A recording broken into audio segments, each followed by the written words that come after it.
Bom dia, queridos, graça e paz do Senhor. Hoje é domingo, dia do Senhor.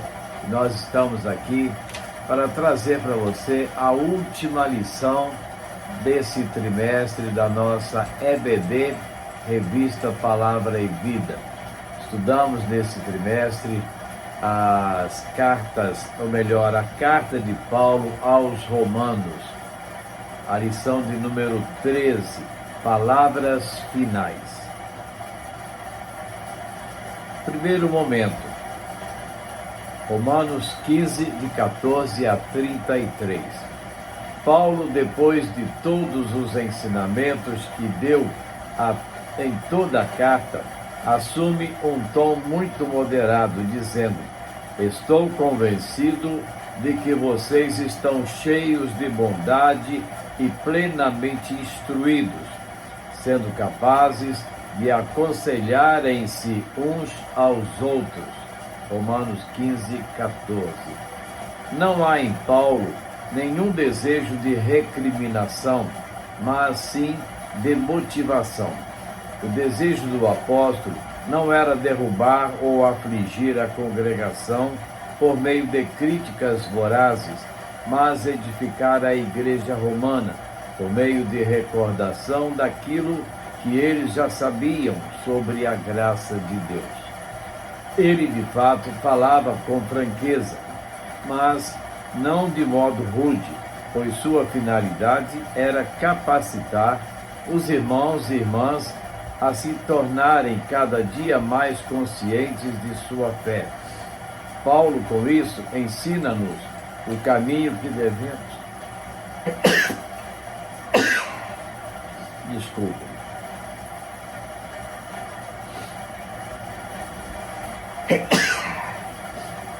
Ele, de fato, falava com franqueza, mas não de modo rude, pois sua finalidade era capacitar os irmãos e irmãs a se tornarem cada dia mais conscientes de sua fé.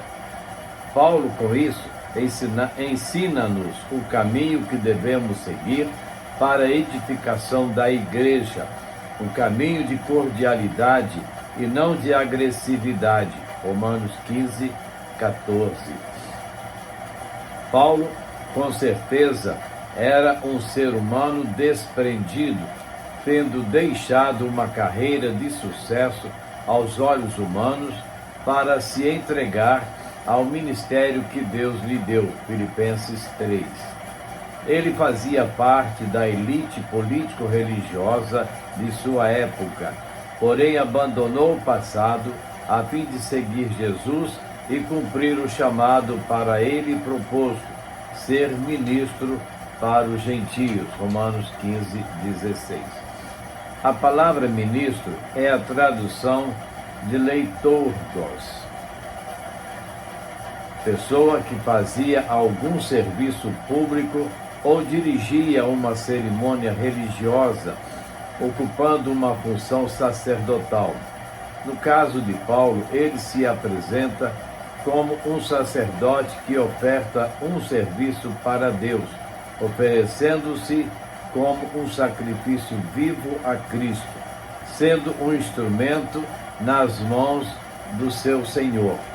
Como instrumento, Paulo tinha plena convicção de que era Jesus quem agia por seu intermédio.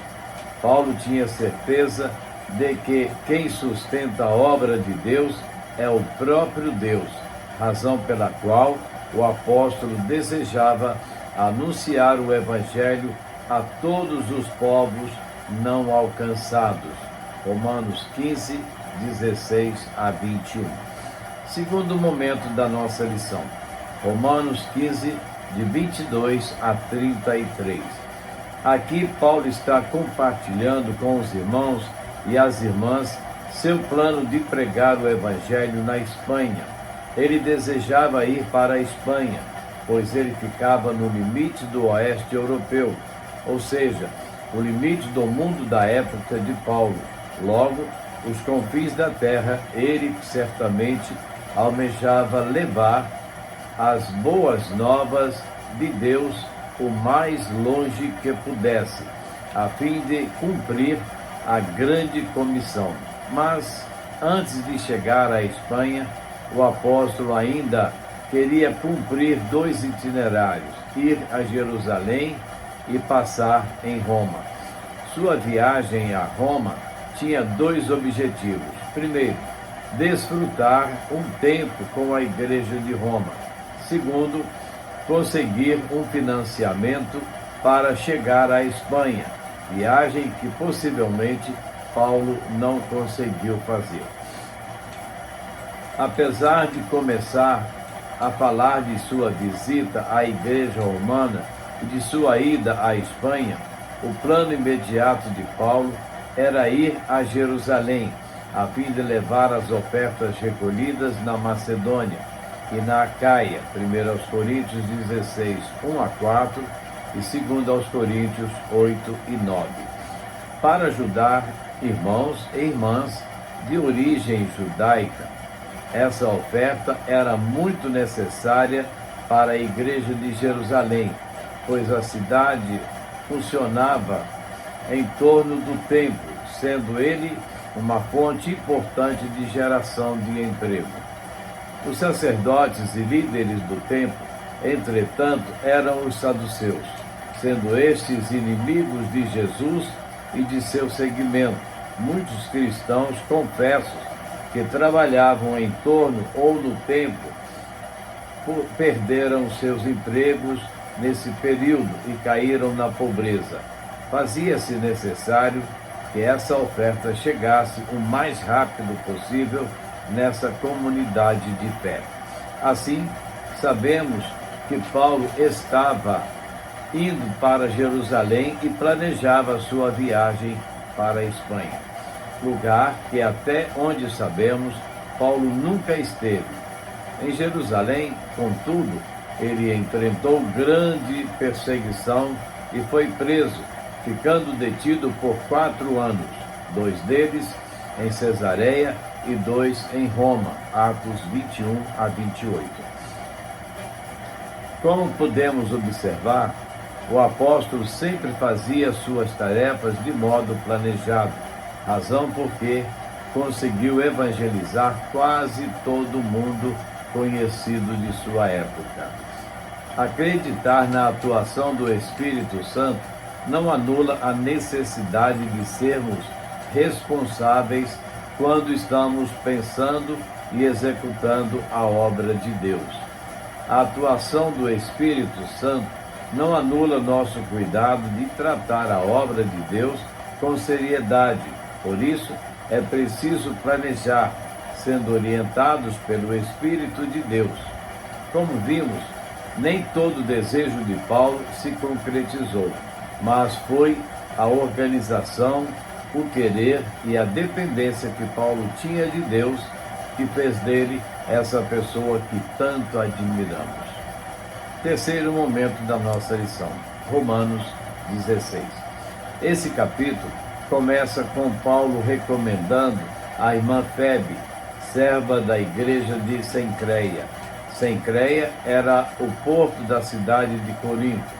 As cartas de recomendação eram muito comuns na antiguidade, quando uma pessoa era enviada para um grupo desconhecido, geralmente a própria pessoa levava sua carta de recomendação. Aqui, 2 informações históricas interessantes. Primeira, Febe foi quem levou a carta de Corinto até Roma. Sabemos disso porque a recomendação de acolhimento é feita para ela. Segundo, Paulo escreveu sua carta de Corinto tendo em vista seu ponto de partida. 2 versículos, ou melhor, dos versículos 3 a 16, Paulo faz uma série de saudações que são marcadas pelo uso do verbo saudar, aspazomai, ou aspazomai.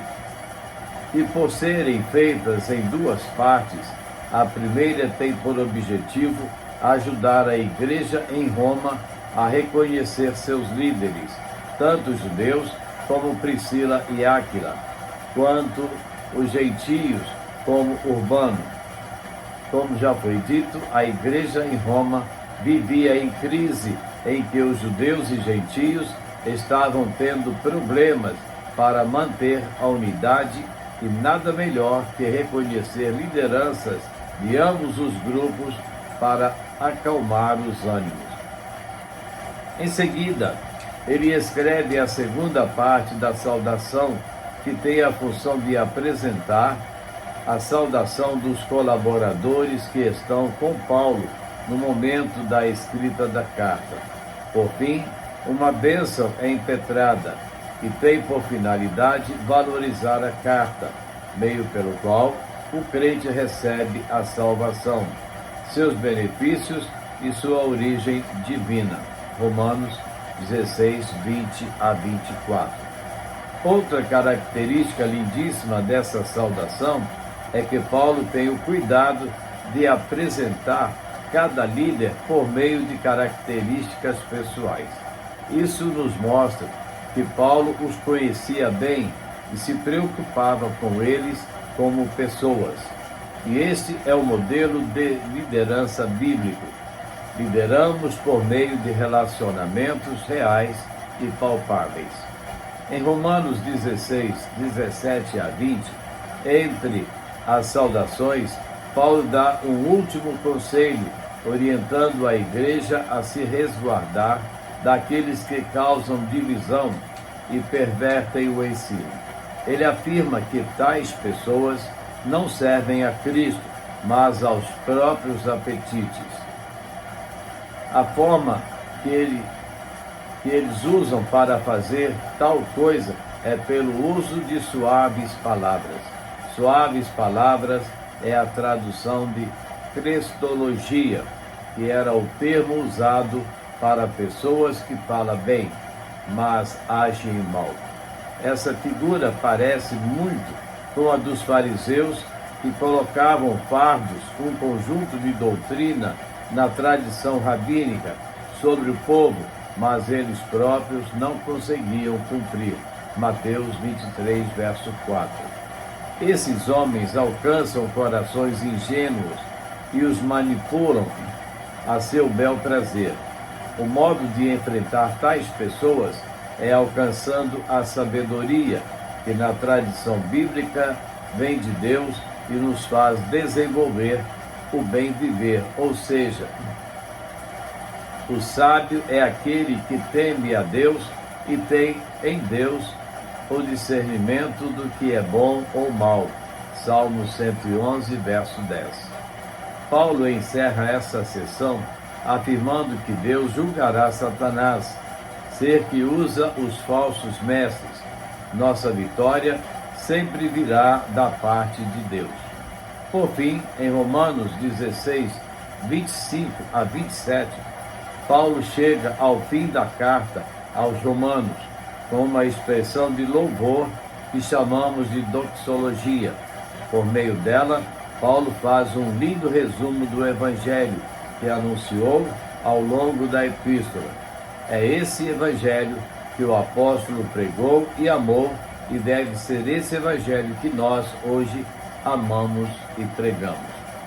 Para pensar e agir, Paulo tratava a igreja com amor e respeito. Aí vem uma pergunta: como nós estamos tratando a igreja pela qual Jesus morreu? A igreja somos nós. Se nós falamos bem da igreja, estamos falando bem de nós mesmos. Mas se estamos falando mal da igreja, também estamos falando mal de nós mesmos. E existem muitos crentes que, lamentavelmente, só sabem falar mal da sua igreja, esquecem que ele faz parte da igreja, porque ele também é a igreja. Que nós possamos, queridos, aprender a valorizar a nossa igreja, a fazer com que a nossa igreja seja bem quista e bem vista na sociedade, na comunidade, e que nós possamos assim dar aquele valor que Cristo deu à sua igreja, porque a igreja é de Jesus Cristo. Amém? que possamos então aprender boas coisas dessas lições que nós estamos estudando. E no próximo domingo, com certeza, estaremos estudando uma nova lição, um novo trimestre, novos assuntos, falando dos reis e dos profetas.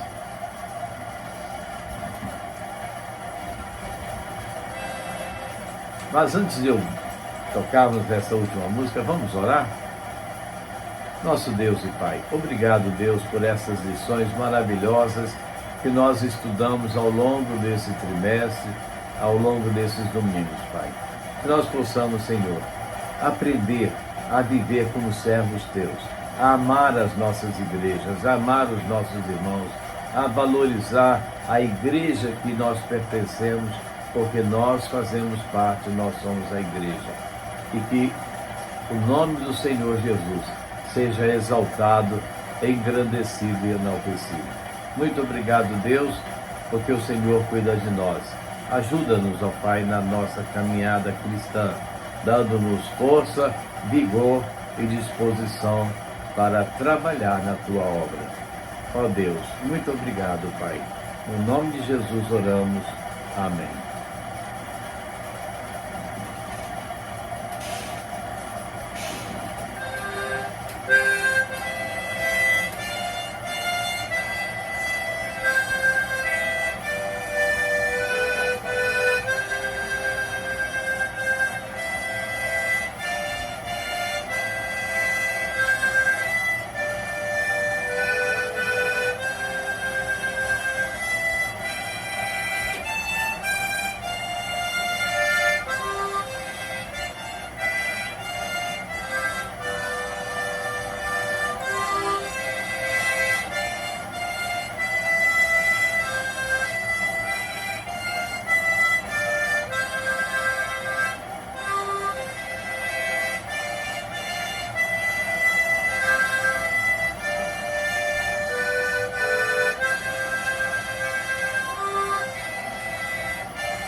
A Ti, ó meu Cristo, a Ti eu me submeterei. E assim, queridos, estamos chegando ao final de mais uma lição da nossa Escola Bíblica Dominical, a nossa EBD em casa, nossa EBD com você, lição de número 13, encerrando esse primeiro trimestre do ano de 2023. Que tenhamos um domingo de paz, de alegria, juntos das nossas famílias, na presença do Senhor, nos preparando para logo mais estarmos na casa do Senhor, ouvindo a palavra do Senhor. Eu estarei ali na igreja de Cubatão, levando a mensagem aos irmãos daquela igreja logo mais à noite. Peço aos irmãos que estejam orando por mim, que Deus possa me usar para que o Evangelho de Jesus seja anunciado e Cristo seja conhecido de todas as pessoas. A todos um bom dia e até logo. Não fique em casa, vá à casa do Senhor, vá à sua igreja cultuar a Deus. O nosso Deus merece a sua presença, a sua adoração. E no mais, que Deus esteja nos abençoando. Amém? Até amanhã cedo, se Deus assim nos permitir, com nova devocional com você no seu lar. A todos, um bom dia e um domingo de paz.